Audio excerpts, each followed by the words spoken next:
morning and welcome to Camnet TV's breakfast show. Thank you so much for joining us and sincere apologies for starting the program slightly late. This was due to overrunning in our programming. However, I'm Tapelo Joe Smarter, and joining me this morning is Mr. Fabian Mutale.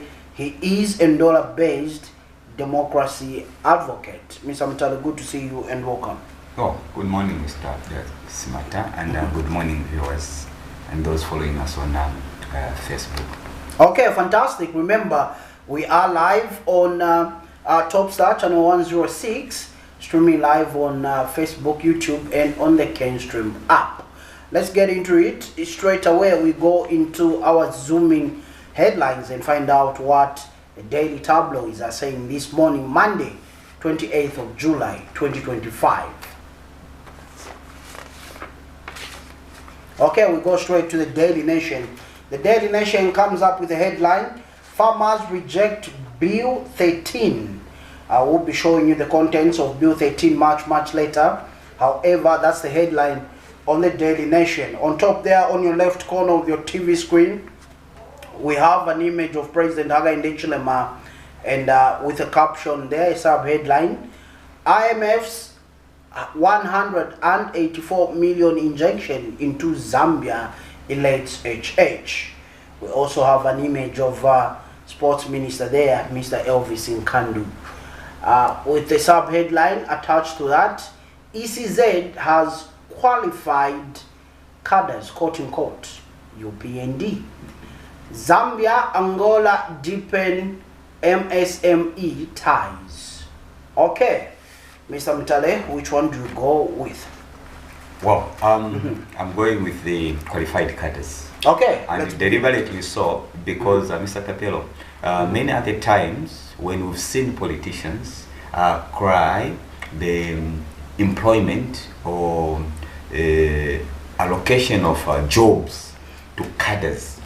But one thing that we failed to remember or to understand is that during to the run-up for governance, these are the people that side with particular political parties. For instance, right now the opposition are jostling for a slot to the State House. They've got a number of qualified people that believe in their manifestos, that believe in their fundamentals. So if, for instance, a political party A gets into power, amongst which people are they going to appoint? It is the same cadres, But So in other words, you're saying you fish from a known pool.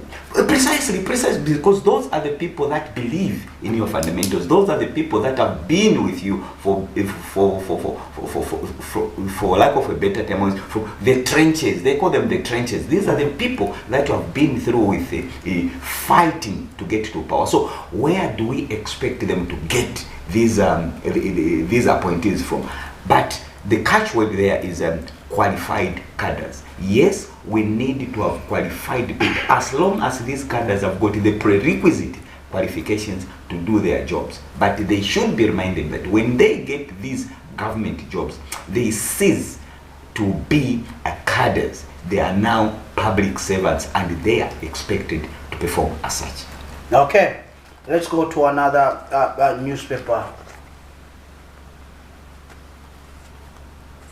Okay, we go to the Mast. The Mast reads with a headline, Apologize to South Africa.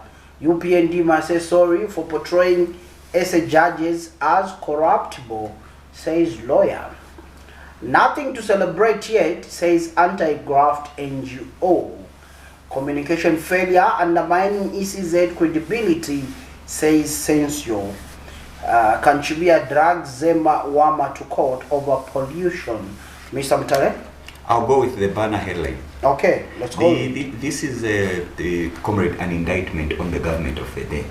Okay. Because if you are going to allow yourselves to align with the renegades, non-renegades like Comrade Chavinga, it's really sad. Because why is he a renegade? He's a renegade. You know what is happening with him he's fighting his own party, which he gave me a platform, and this is how is he fighting? Look, the run-up to his presidency has been mad with a lot of questions, to an extent where right now the party that he leads cannot field any candidate.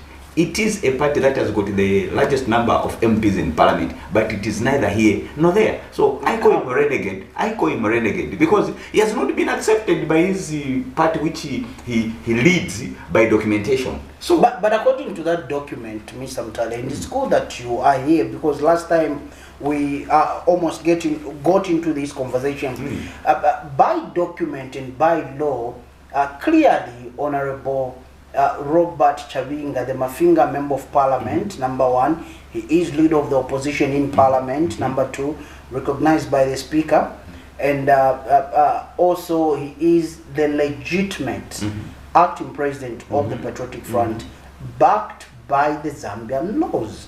What's wrong with this? That's this, because certain individuals within the PF do not feel that... there's nothing like being backed by the laws of the land. Whether you're backed by the laws of the land, political parties exist for the purposes of elections, for the purposes of one time forming government, and for the purposes of having membership. Which membership does Chavinga command? Right now, Chavinga cannot walk into the secretariat of his own political party because the membership there have not accepted him. You can be legitimate by documentation, but you need legitimacy from the people that you're supposed to lead. Is that backed by empirical evidence, or that's an assumption? It's not an assumption. Chavinga has been holding his press briefings from closed doors.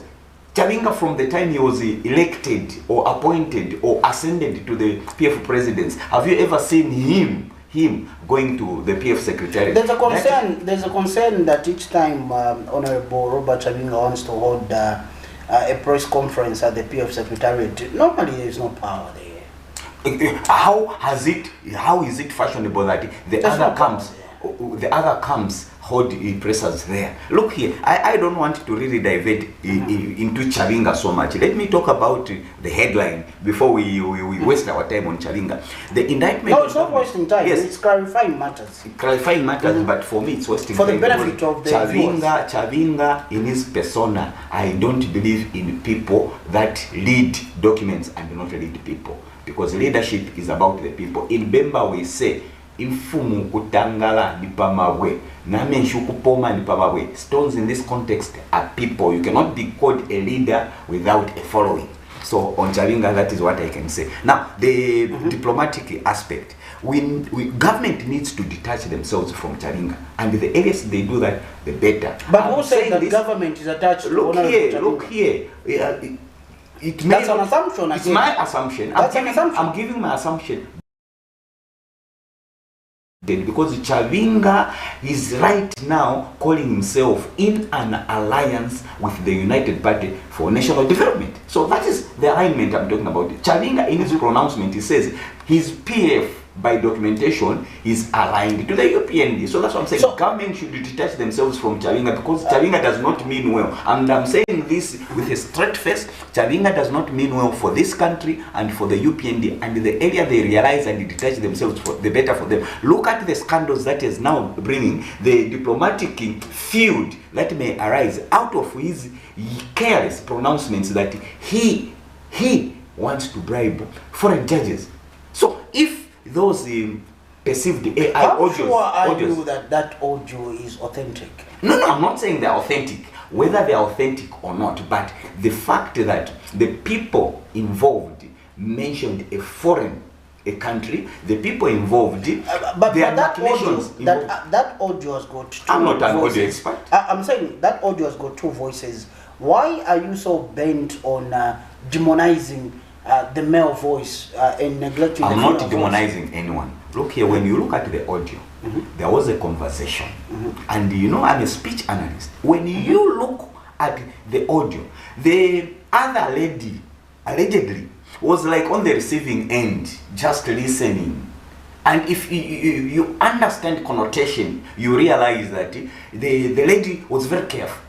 But Chavinga was Eastern was all over kubwetuka. You can't conclude that. Yes. That was you are saying you're not an audio expert. No, I'm saying allegedly So Chavinga. why are you saying that with all the certainty, but without an iota of doubt, according to you, that was Honorable Chavinga in that audio? If you are not an Until it audio is expert, proven otherwise. So for now, we shall discuss if it is Chavinga.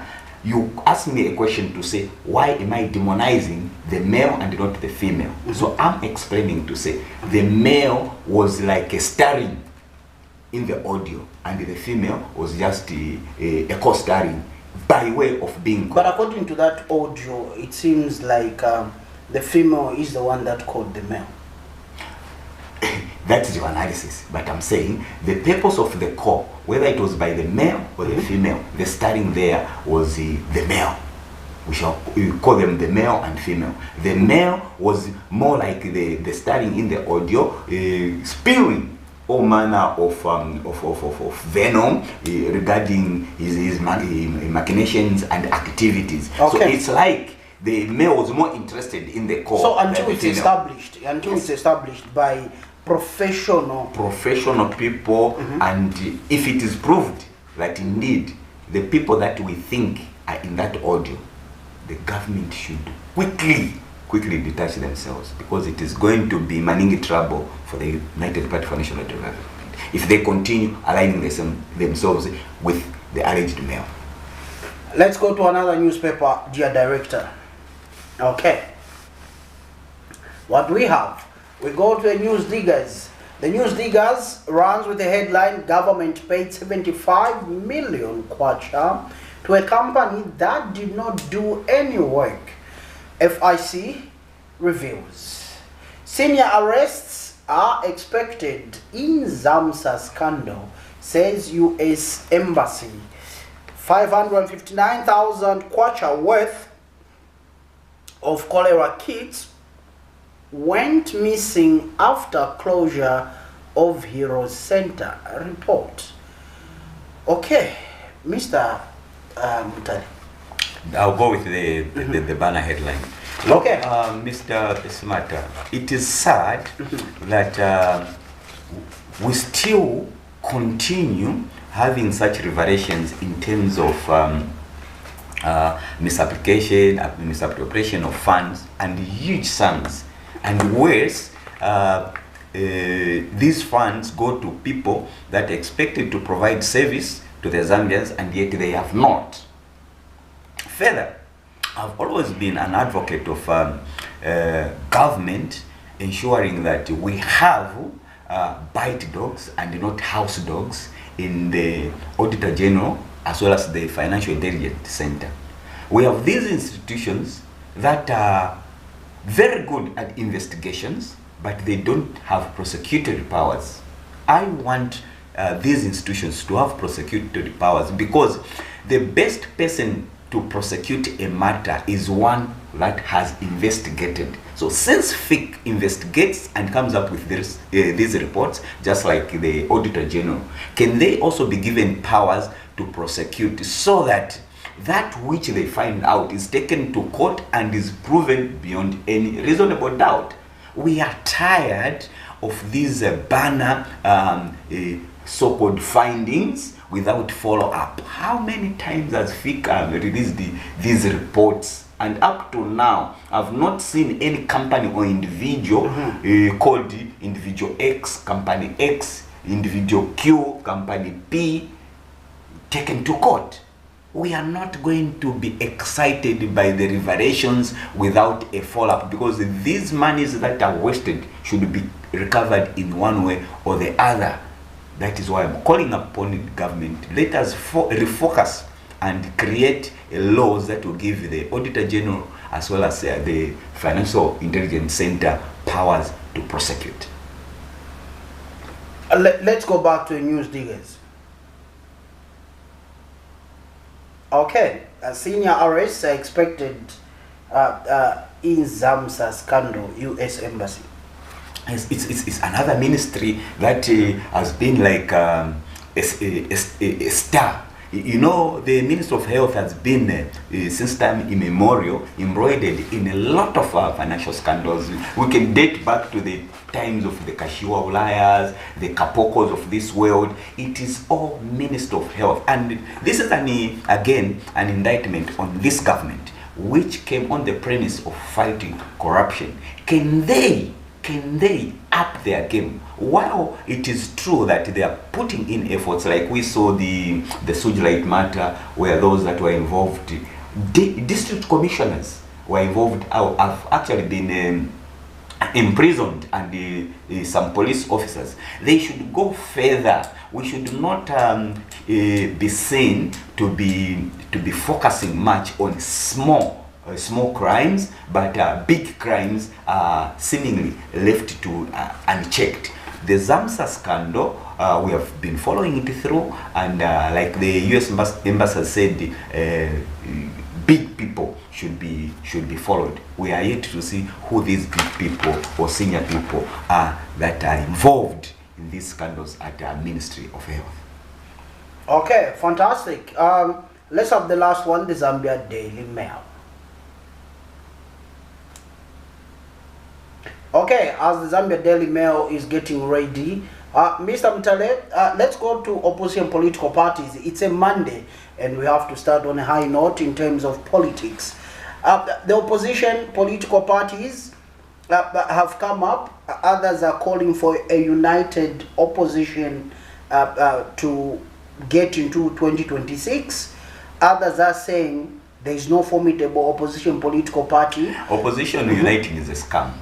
I've always said this. Why do you say so? Opposition uniting is a scam. You know, we have. Let me find out, okay, Mr. We have. Why are you always selfish negative? leaders. Why are you always negative when it comes to the opposition? No, not the opposition. The unity of the opposition. I might as well. Okay. I might as well ask the Zambians to identify an individual leader who they can propel genuinely to leadership, and if they don't have any, I've always said, can they start looking at me as an option? Why do I say so? Just in the recent past, we had the United Kwacha Alliance, which I called a bunch of jokers on this platform. No sooner had it grown teeth than it disintegrated, and we had the Tonse Alliance. They have not, the same so-called opposition leaders have not given us tangible reasons why the United Kwacha Alliance disintegrated. Right now, we have the Tonse Alliance. A few days ago, we saw banner headlines within the Tonse Alliance where they have started fighting amongst themselves. Before the architect of the Tonse Alliance, the former president, Maiso, still awaiting rest in South Africa. Okay. We have seen people issuing statements, aligning themselves to take the leadership. This is the nature of the opposition. So when you talk opposition unity, I've got misgivings because all the opposition leaders currently, they want to appease the Zambians who sometimes want the opposition to unite for purposes of a collective vote so that the votes cannot be split. However, the leaders themselves, the opposition leaders themselves, do not believe in unity. If they did so, they would immediately come together, announce it to the Zambians who is going to be the flag bearer. But what do? They continue with boardroom meetings when they meet as Council of Presidents, and cheat themselves that at an opportune time they'll announce a leader. When they get back to their political parties, they actually speak ill about themselves, creating a picture that they are the best to lead. And they say in their bedrooms to say, if it is not me, then we might as well go alone. So I don't believe in their so-called unity because they don't believe in unity themselves, except the Zambians who ask for unity. So my misgivings is not that I've got reservations or hate for the opposition. I just have reservations for the opposition leaders that lead these opposition political parties. Wait, now here or today, I'm giving you a 5 days ultimatum. You are going to see what is going to happen in the next 5 days. What's going in to the happen? opposition. I want to come and tell you to say, this is what I prophesized. Because I know what is brewing in the opposition political parties. I know. You know, as a Democrat advocate, I research about politics either in the ruling party and in the opposition. So when I speak with authority because I know. I don't want to issue a statement and then a politician out there comes and rebut it. That is why I'm very careful as I issue these statements. I've been doing advocacy, by the way, from 2022. Tell me which politician has rebutted my statements, because my statements are well researched. Even in the opposition right now, wait for the next 5 days, you'll see what is going to unfold. Mr. Mutale, are you then saying, oh, should we go to the Zambia Daily Mail now?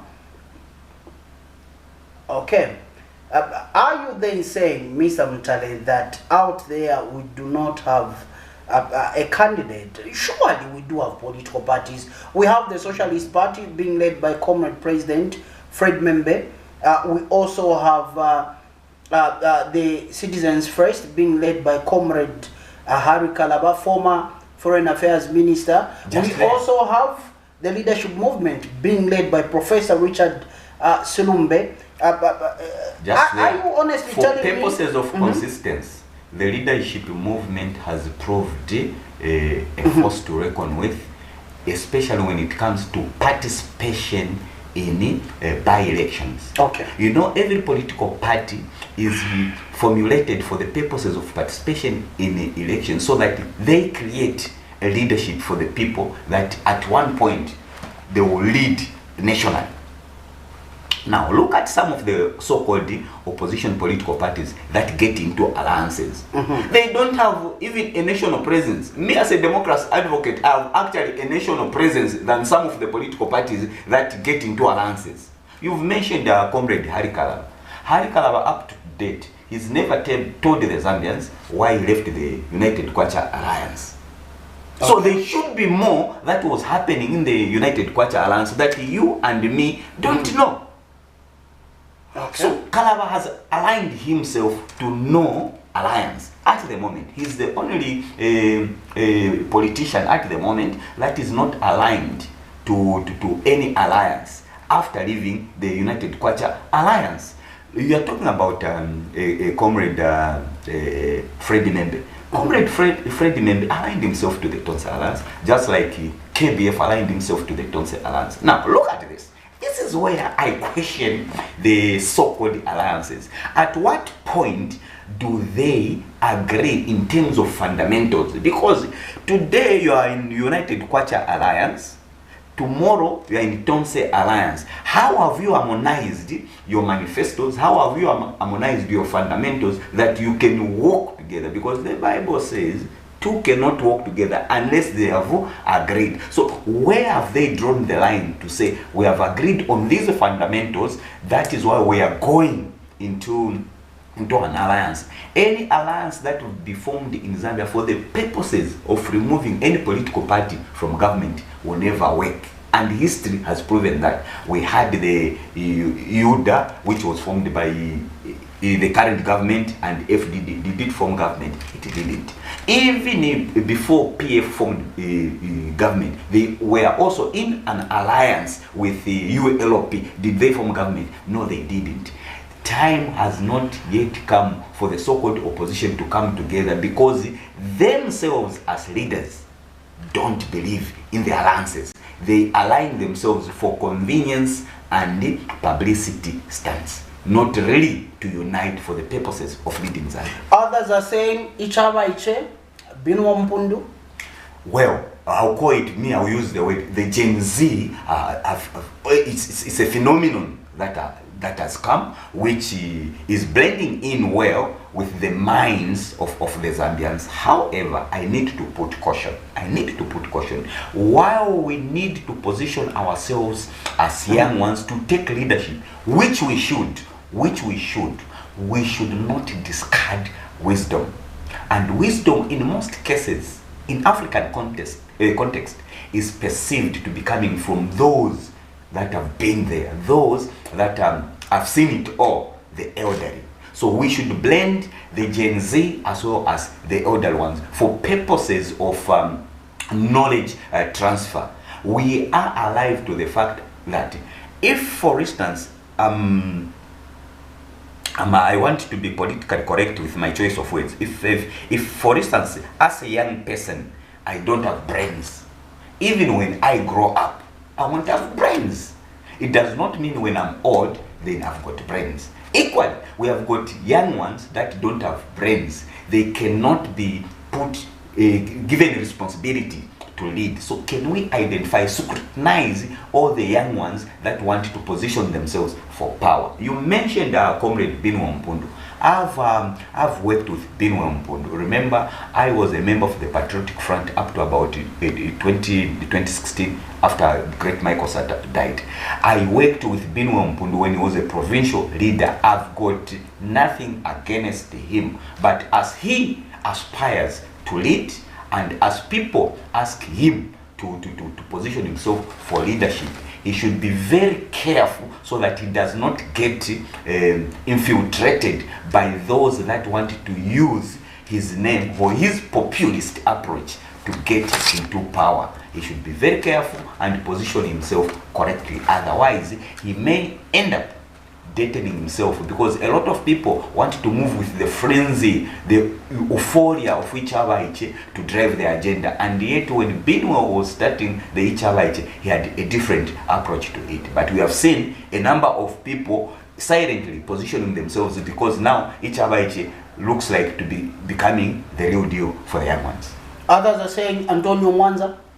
Antonio Mwanza, unfortunately, from the time he announced the formation of his political party, he has again gone quiet. I don't know for whatever reasons, or if he's doing housekeeping silently. We are yet to see him coming out strongly and provide the necessary guidance in terms of his political party. Okay. Others are saying it's time for women. They are saying let's look at Bamayo Bachalakateka and also our elder sister Savoy Mboela. I don't know, for whatever reasons, Zambia has got the huge number of voters, which is female and young ones. Unfortunately, we've seen that in terms of leadership, women themselves don't support each other. Women themselves don't support each other. For purposes of records, comrade, if women got united and supported each other, we could have a number of MPs and councillors in parliament, as opposed to the current scenario where we have a pottery number representing women, either at councils or a national assembly. The reasons that I get from people is that I don't know. I'm yet to understand the temperaments in women is what makes people have reservations. You know, the highest office of presidents should not just be left to either a man or a woman that whose temperaments are not well checked. So those are some of the reasons I get, because I say, look here, maybe for purposes of continuity,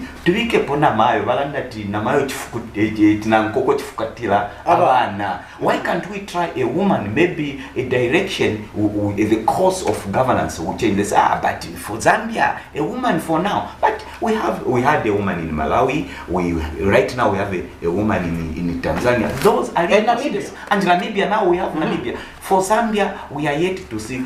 Look how our late sister and mother, like Edith Nawaki, tried to a point where she even at some point came third in terms of elections. But I don't know the mindset Zambians have. But I will appeal to the women leaders, the women politicians to continue coming forward. It's not all hope is lost. One day we may have a female president, but certainly not 2026. Still on presidential candidates, others are saying Brian Mundubile. Well, when you say others are saying, in reference to what, member of parliament, in what I saw yesterday from KBN TV, who were conducting a research. For all I know, Brian Mundubile, within the rank and file of Patriotic Front, has been a force to reckon with. from the time they were supposed to go to a convention, he was a front runner until when former president, the late Dr. Edgar Chagwalungu, came back to take over the Patriotic Front. But within PF, Mundubire has been a front runner from the time they paid 200,000 kwachas for the convention. But now and going forward, we are yet to see if the steam is still there. If the steam is still there, we are yet to see. Okay. Let's go back to the Zambia Daily Mail quickly. We look at the headline. Okay, it's vote of confidence. IMF endorsement signs Zambia on road to recovery. HH. Okay. Let's quickly go with that one. Okay. IMF. The International Monetary Fund yet again are giving hope to the Zambians, but I should also caution to say those IMF are not grants. They are loans, and people have been crying about loans, the escalation in terms of borrowing. We need to minimize on borrowing, but as long as there's no country that has survived solely on local funds, because Zambia is part of the global village. I was looking at some statistics where South Africa has a tune of over 300 billion debt as compared to Zambia's 24 million US dollars. Yes, so those are indicators that for a country to develop, you need to borrow, but as long as you borrow for the right reasons and these monies are used for the right purposes, not the reports that we continue seeing from FIC, ZAMSA, Ministry of Health, and other institutions where these monies which are supposed to be paid back, use the taxpayers' money, are yet again abused by few politicians and few greedy civil servants in these government institutions. So that is an indicator that indeed the cooperating partners still have confidence in the current government for them to come out like that when hope seemed to be lost in terms of the IMF. Okay. Let's go to another contentious issue that has come up. Bill number 13. Let's have it on our TV screen. And the Lands and Deeds Registry, quote unquote, Amendment Bill of 2025 Memorandum. The object of this bill is to amend the Lands and Deeds Registry Act so as to A. Grant Chief Registrar the power to cancel a certificate of title, and B. Provide for matters connected with or incidental to the foregoing, and D. Kabesha Attorney General. That's a bill that has brought a lot of debate, Mr. Mutale. Some are saying it's a good bill, it needs to be amended. We have land being leased for 100 years to foreign nationals, and we see their generations keep on occupying these lands and these pieces of land, and Zambians don't have that privilege. Your 2 cents. Well, as a rider to your statement, when you say foreigners having titles to a tune of 99 years, of course, on that score, I agree if the bill is meant to cure that. Foreigners. So there should be a clear-cut clause that says when the registrar of lands is given such powers, it is purely to ensure that all title deeds that have been given to foreigners are cancelled. Why am I insisting on this one? I don't want this bill to be used or abused to injure the Zambians, most of whom do not have land. I insist, I don't want this bill to be used, or this law when enacted, to be used or abused to injure the Zambians that do not have, or the few that have land. What we have seen in the recent past is that even when you are given an offer letter like especially by the council, you realize that they will tell you to say within 1 year, 6 months, you have to develop the land. But indeed, the development of the land should not be limited to physical buildings. Because if I've got a land and I'm doing some agriculture there, in whatever form, that is development in itself. I should not be limited to say until you put a structure, that is when you be called to have developed the land.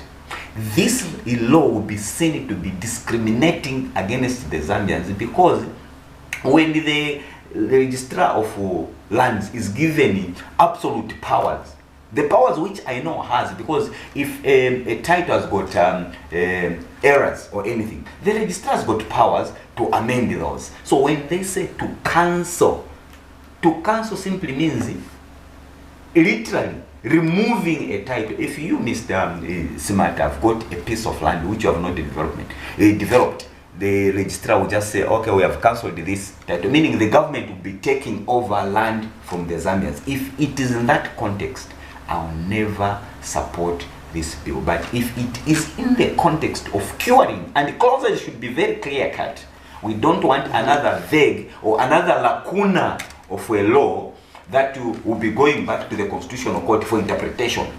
But again, not really blaming the foreign nationals, but again, the Zambians are used by foreign nationals to acquire land in their names, or to acquire property. That is why I'm saying there should be clauses that will prohibit. For instance, if I'm given a title deed as a Zambians, I should not sell it to any foreigner as long as they are not Zambians. How do you make sure that you won't sell it? There should be laws. That's what I'm saying. There should be clauses. For instance, when we go to change of ownership, there should be documentation that should be presented from the buyer and the seller to say, indeed, this is a Zambian selling to a fellow Zambian, or a Zambian transferring to a fellow Zambian.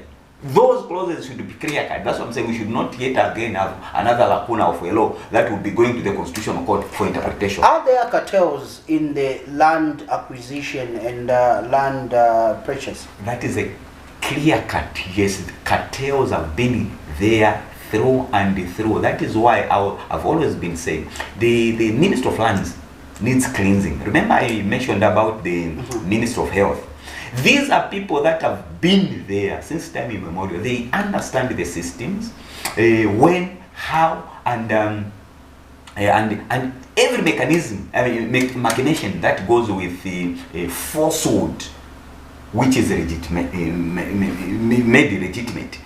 These are people that even on the street, when you ask to say, I've got issues with my title deed, it's taken, for instance, 2 years I don't have a title deed. They will even mention names to say, go and see this person. These are known people. These are known people. So if we have known people that are aligned or marked as people that can expedite processes of land title, then we should question how they became known as such. We had the president the other day talking about when he was swearing in the lands commission of lands, saying there is no land in State Lodge, and for sure I was talking about the famous Forest 27. You saw what happened to Forest 27, and up to now, unfortunately, I have not seen any demolition. Do you know why? Because most of the people that are there are politicians. Most of the beneficiaries that are there are politicians. If it was in Maziopa or in Chipulukusu or in Mlenga compound in Kitwe, we would have seen the demolitions. But because those that wielded power at some point, and some who are still in government up to this time, are beneficiaries of that land. And that's a water recharge center.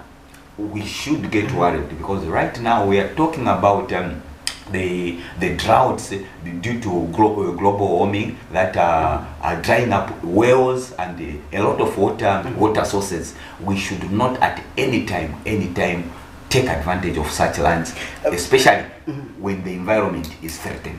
Let me find out from you, Mr. Mutale, why are we blaming individuals occupying these, whether appointees occupying these offices, or individuals occupying elective offices, that is politicians. Why should we blame them for going ahead or maintaining the status quo when in actual sense we have no KPIs? For instance, for a permanent secretary, for a minister, who monitors how a minister is working? Who monitors how a director is working? Who monitors how a permanent secretary is working? I thought in terms of directors and all other people in ministries, there's what we call appraisals. There's no one that just rises to become director in any ministry. There are appraisals that are followed. So who appraises who? So we should. That's the question. Yes, who appraises who? Understand. I'm asking this question. I'm asking this question because time without number, we have seen, for instance, we have seen, for instance, boards being appointed. Then when a board is appointed, the CEO or the director general in management does not report to that particular board. Reasons being that we are appointed by the same individual. So you report to him, I also report to him. I'll give you a practical example. It's in public domain. The Anti-Corruption Commission Board, it was dissolved, and the Director General obviously resigned. And matters that came from there is that the board and management were not working together.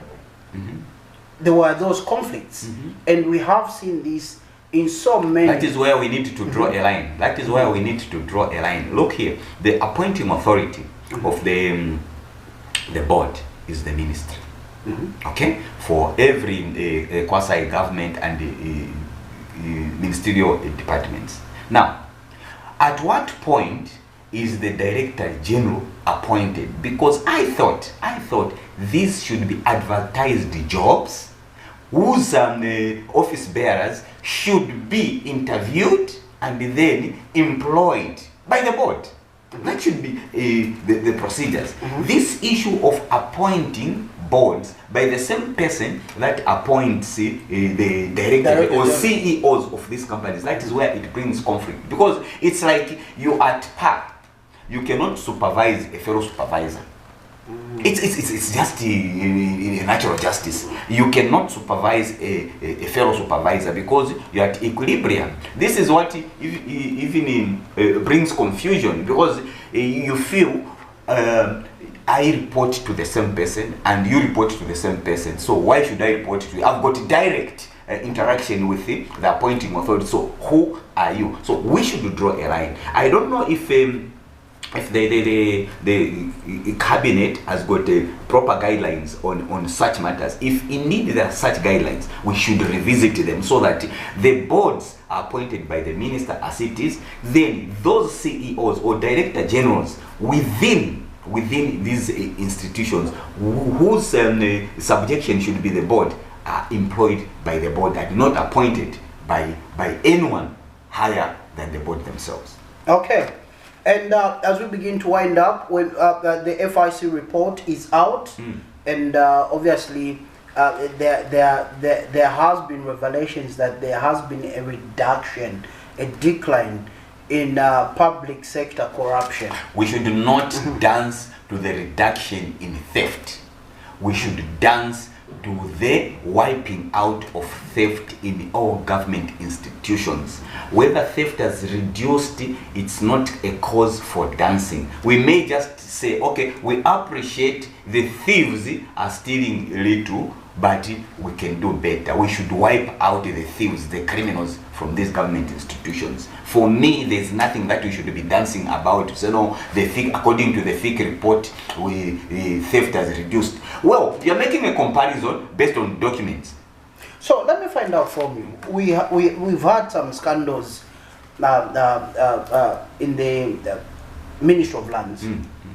Hence, the president now appointing a lands commissioner and tasking him on public media to the nation, giving him a task to make sure that all these anomalies are addressed within the lands ministry.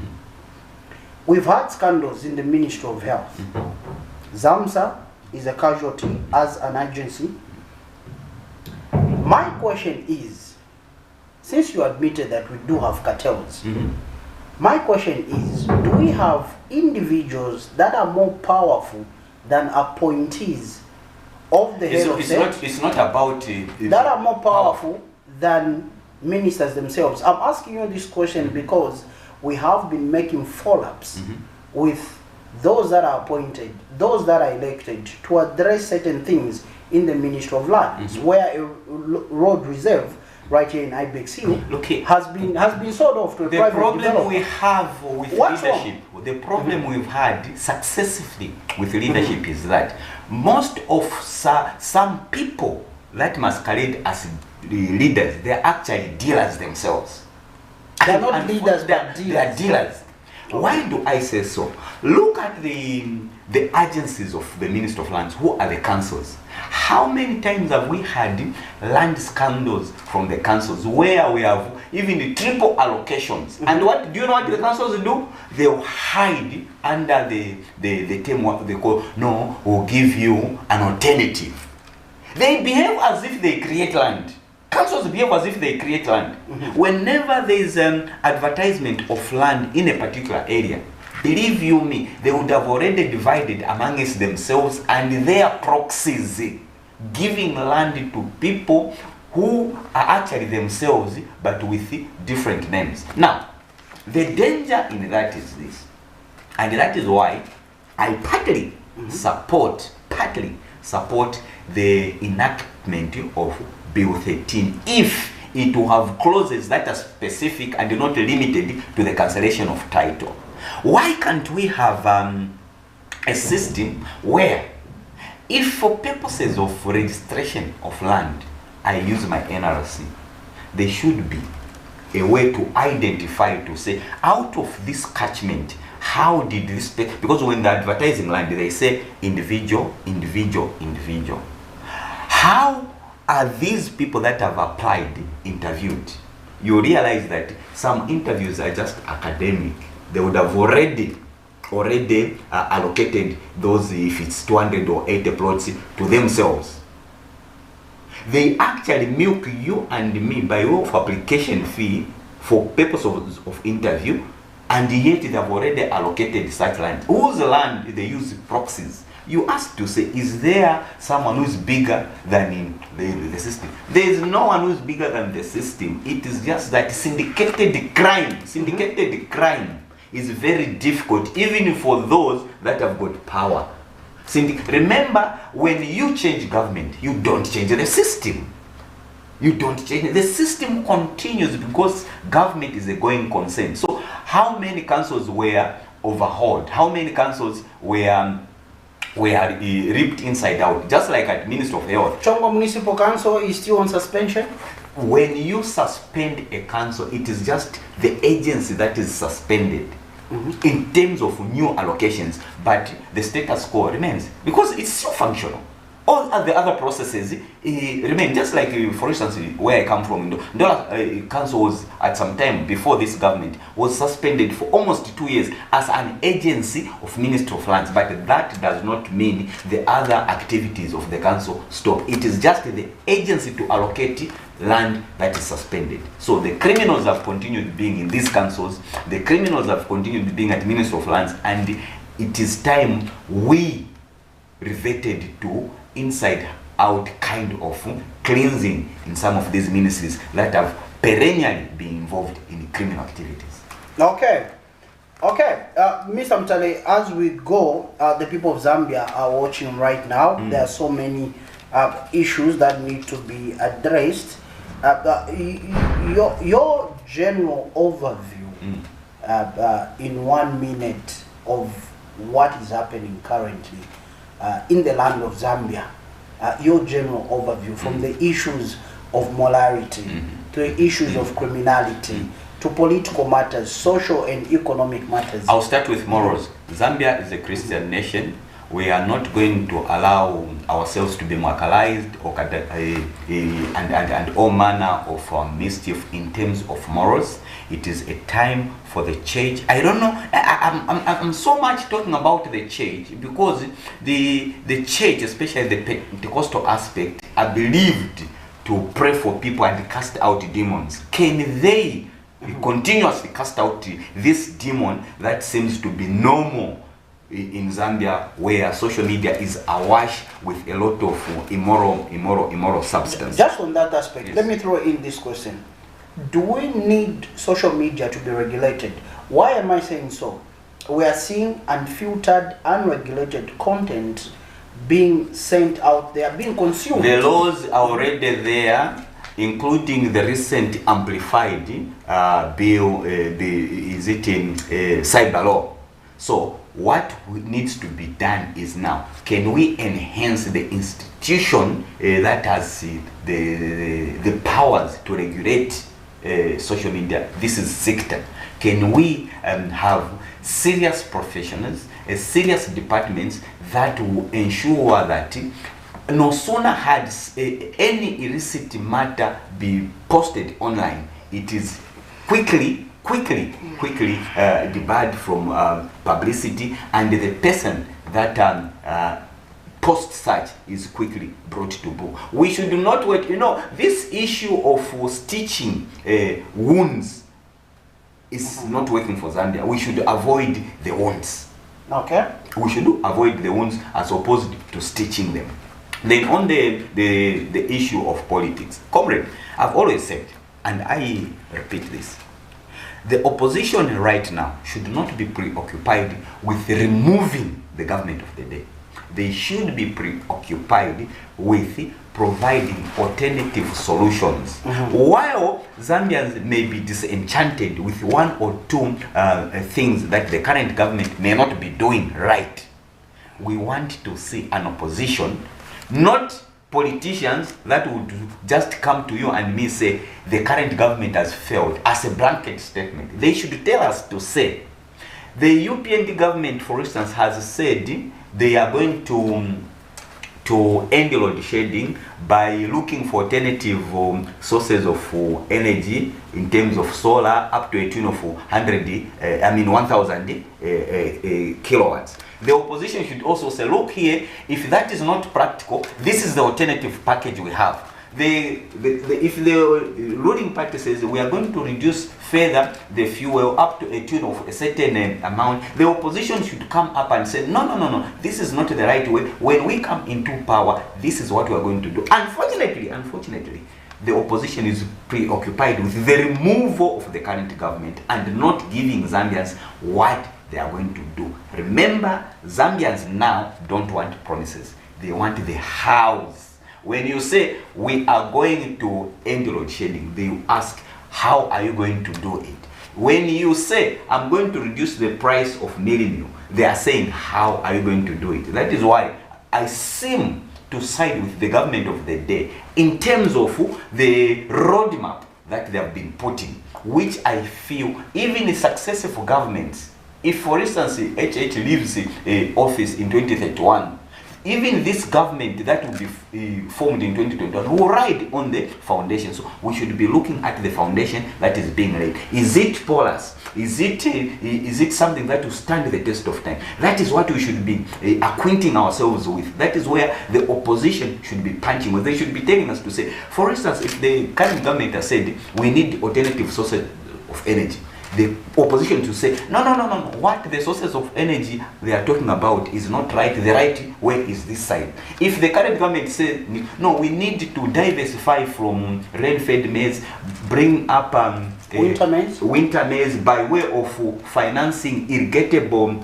crops, bringing in like the sustainable agriculture financing facility, which gives the peasant farmers up to a tune of 500,000 for them to go into irrigation. The current opposition should say, no, 500,000 is not feasible or is little. What we need to do is ABC. They should argue in those lines, not blanketly saying the current government has failed without providing solutions. That's what I'm saying. If for any reason Zambians feel President Hakainde Hichilema has failed at the time or at the end of his mandate, I'm a better alternative, because these are things that I bring out as an alternative to the government of the day. Okay, Mr. Mtale, we call it a wrap.